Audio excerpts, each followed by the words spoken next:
Mark coming to you from the back porch of my net zero energy home. 7.1 kilowatts of solar panels, 20 solar panels on my roof.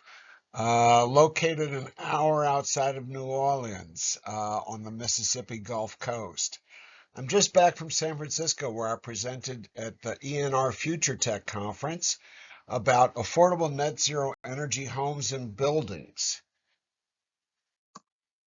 And my greatest accomplishment to date is the privilege of having built a net positive energy residence for my daughter in Chico, California, 672 square feet, $234,000 in total costs, not including the land. If you take soft costs out of that, we were at about 176 or $178,000. Only 2.8 kilowatts of solar and only 5 kilowatts of battery, and we've been net positive to the tune of 86 kilowatt hours since November of 2024. I forgot to show off my Go Solar shirt. I've been involved in the field in one way or another since the 80s, maybe I should say the 70s even. And today, realizing that perhaps the greatest impact that we can have is in affordable net zero micro homes at 120 square feet in particular. That address disaster relief, homelessness, housing affordability, and flexibility. Because they're 120 square feet, we don't require a building permit, and that saves $20,000 to $25,000 in California permits and fees when we look at all the impact fees and the extra engineering that something slightly different requires. But we also get the reward of up to $7,500 per home in federal tax credits. This particular design has 2 kilowatts of solar and 5 kilowatt hours of battery that serve to shade our R46 cool roof. We have R30 walls and floors, and our CBEX calculations addressing California Energy Code show a net energy use intensity that is 59% better and a time of day value. This is a particular energy measurement in California that accounts for the time of day value when you use energy, hopefully not during off peak hours from 4 to 8 p.m. So our time of day value of this design is 87% better than the standard design in the strictest energy code in the country. And that's with us just using our R5.6 windows, what we generally call R6 windows. We priced this 120 square foot microhome out, and we can offer a package for $25,000 for do-it-yourselfers, or $50,000 likely as a builder price, obviously with optional upgrades. These can go in individual backyards to enhance housing flexibility, or they can be developed in standalone communities at 50 to 60 units per acre. Here we show a back corner of a backyard with 3 of these units that function as studio and office, as well as host and guest bedrooms. So this is a fast-growing market, and it's fed by the fact that California has a 100,000 unit a year housing shortage in terms of new housing. ADUs and accessory dwelling units and microhomes come along in a YIMBY environment. where the community is saying, yes, we do want these in our backyards as a practical, smart way to address both housing problems, affordability, and now with net zero energy efficiency. So this is a 21st century solution where we are developing these window integrated envelopes. And it started by looking at typical everyday construction, a 6 foot wide by 9 foot tall element of a wall at 16-inch on center construction with a PVC frame window in it, headers, jack studs, cripple studs. And we compared that to what would be a more rationalized 21st century window integrated approach where the windows fit between 24-inch on center studs.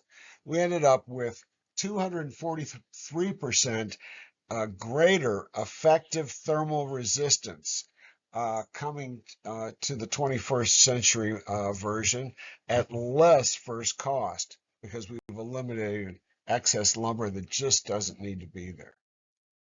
And we all know that less first cost means that we speed adoption. And when we calculate it out over a decade, we can hit a 500,000,000 tons of CO2 reduction if we begin to take this approach in our new construction.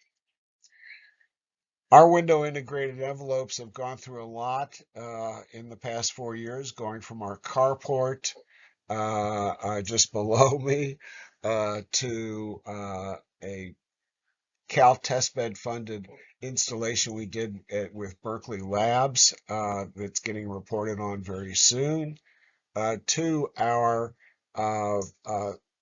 net zero energy building in Chico, California. And in the Chico house, we used a wall section that I called the shaded ventilated double radiant barrier rain screen that continuously insulates the 2x4 studs that are at 24 inches on center. Instead of using sheet polystyrene foam, we just cut foam strips so that we had a 5.5-inch cavity of cellulose insulation. But in the end, when we had the need for a level of blocking for 9 foot ceiling heights and for 9 foot panel heights and 8 foot panel heights and all these different material layers, I've concluded we have too many layers of materials. I certainly observed with my own eyes how our crew of 3 to 5 workers made too many circumnavigations around the house to make this happen. We reduced foam plastics, but there's still too much foam plastic in the house. And I began to wonder, what else can we do in the way of that and to give a greater R value overall? And that has led to a new patent pending, what I'm calling the version 2.0 of our window integrated envelopes. Fewer layers and circumnavigations of the building are needed. Foam plastics are eliminated. We're using fire-resistant borate-treated cellulose insulation. 8 inches of it yields R30, and we can go deeper to get up to R60 in ceilings, for example. And we end up with a wall overall that has probably about the lowest embodied energy one can imagine.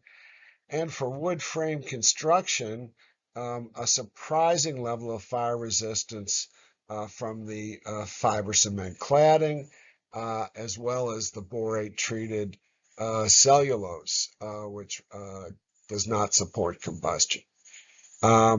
So what's not shown in the plan detail in front of you is the hardware that makes all that possible. But basically, anybody who can use an impact driver can manage to put this together.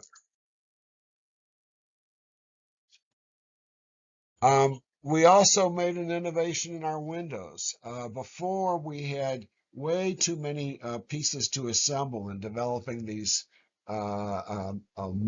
multi-pane windows that can develop R7 thermal resistance quite easily.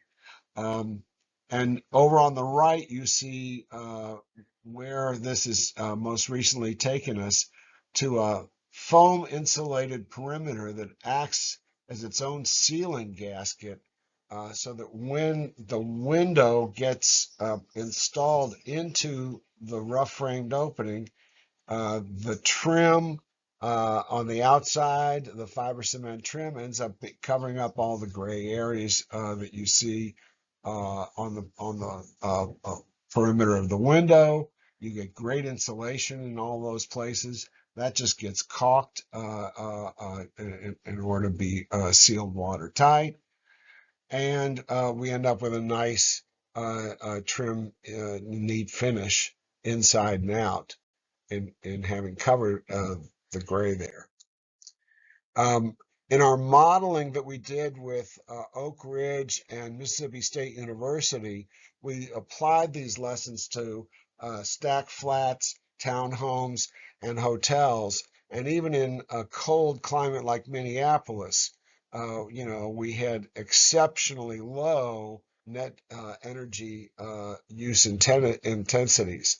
My belief is that by dialing up our insulation values now with our version 2.0, we'll be able to be net zero even in a cold climate by Minneapolis. But we've yet to prove that either in modeling or in our first demonstrations, which we look forward to doing.